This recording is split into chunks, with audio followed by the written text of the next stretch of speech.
కాశీనగరంలో వేదశర్మ అనేటువంటి ఒక బ్రాహ్మణుడు ఉండేవాట. చక్కగా 4 వేదాలన్నీ కూడా చదువుకుని ఉన్నాడు.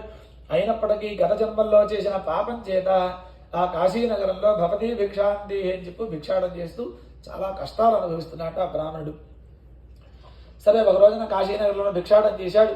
ఆ పరమాత్మ యొక్క అనుగ్రహం చేత ఎవరు భిక్ష వేయలేదుట. దానిలో ఒక రావి చెట్టు కింద కూర్చొని ఆలోచిస్తున్నాడు, అయ్యో అన్ని జన్మల కంటే మానవ జన్మ చాలా గొప్పది కదా, ఇందాక నుంచి నీకు మానవ జన్మ గొప్పది అంటున్నాను కదా, కారణం ఏమిటో కథ అయిన తర్వాత అడగండి, మీకు తెలిస్తే చెప్పండి వింటాను, తెలియకపోతే నేను చెప్తాను విద్దురు.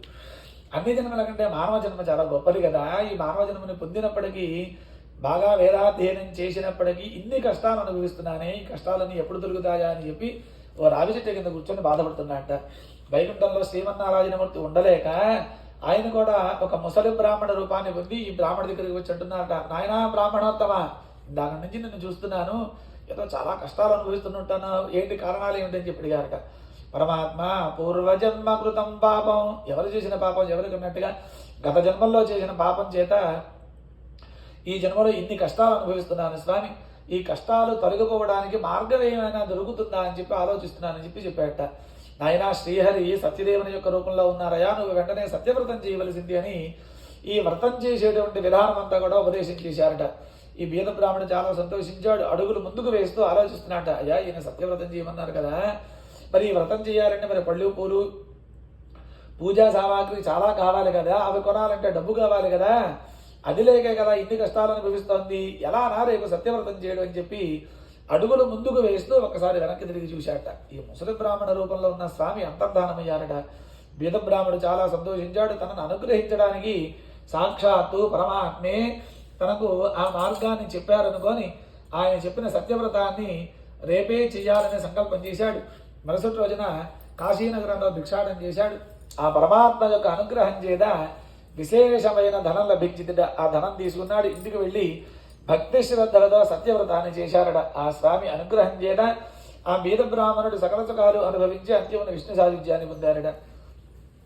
ఆ తర్వాత ఆ శౌనకాది మహర్షి సూత మహర్షిని చూసి, మహానుభావ, ఆయన వలన ఎవరైనా వ్రతం చేశారా, దాని గురించి చెప్పడని కోరగా సూత మహర్షి చెప్తున్నారు, ఒకానొక సమయంలో ఈ బీద బ్రాహ్మణుడు భక్తి శ్రద్ధలతో వ్రతం చేస్తున్నాడట.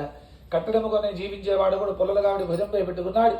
వాడిని అమ్మడానికి చాలా ప్రయత్నం చేస్తున్నాడట. ఎవరు కొనడం లేదు, ఎండ ఎక్కువగా ఉంది, కాళ్ళు కాలిపోతున్నాయి, దాహం తీర్చుకుందామన్నా ఇవ్వడానికి మనుషులు ఎవరు కనిపించడం లేదుట. సరే, ఈ మార్గంలో కాదులే అని చెప్పి ధనవంతులు ఉన్నటువంటి వీధిలోకి వచ్చాడట. వచ్చేసరికి ఇలానే చక్కగా బయట తోరణాలు పందిరి వేసిందిట. ఇక్కడేదో శుభ కార్యక్రమం జరుగుతోందనుకున్నాడు. ఆ పుల్లల కాబట్టి వీధిలో వచ్చి లోపలికి వచ్చాడట. చక్కగా ఇప్పుడు మనం ఎలా అయితే శ్రద్ధగా చేస్తున్నామో అలానే వాడు సత్యవ్రతం చేస్తూ ఉండగా చూశాడు. మధ్యలో మాట్లాడడం పద్ధతి కాదనుకుని పక్కన కూర్చొని కథను విన్నాడు. తీర్థప్రసాదాలు స్వీకరించాడు. మహానుభావ, బ్రాహ్మణోత్తమ, మీరేదో వ్రతం చేశారు కదా, ఈ వ్రతాన్ని ఏమంటారని చెప్పి అడిగాట. ఆయన దీన్ని సత్యవ్రతం అంటారని వ్రత విధానం చెప్పాట ఆ బ్రాహ్మణుడు. కట్టెలమ్మవాడు చాలా సంతోషించాడు. బయటికి వచ్చాడు. ఆ పుల్లల కావిడి భుజంపై పెట్టుకున్నాడు.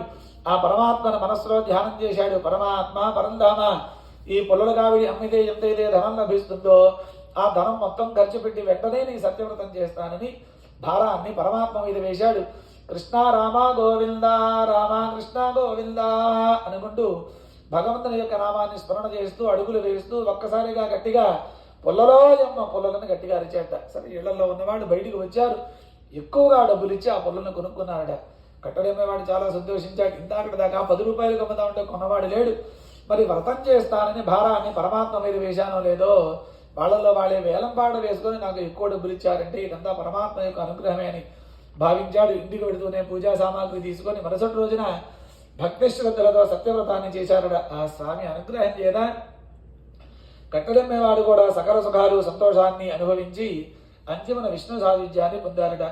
శ్రీమద్ రమారమణ గోవింద హరి, ఏడుగంటలవాడ వెంకటరమణ గోవింద గోవింద, ఆపదమురుకులవాడ వడ్డీ కాసులవాడ గోవింద గోవింద. శ్రీ సత్యనారాయణ స్వామికి.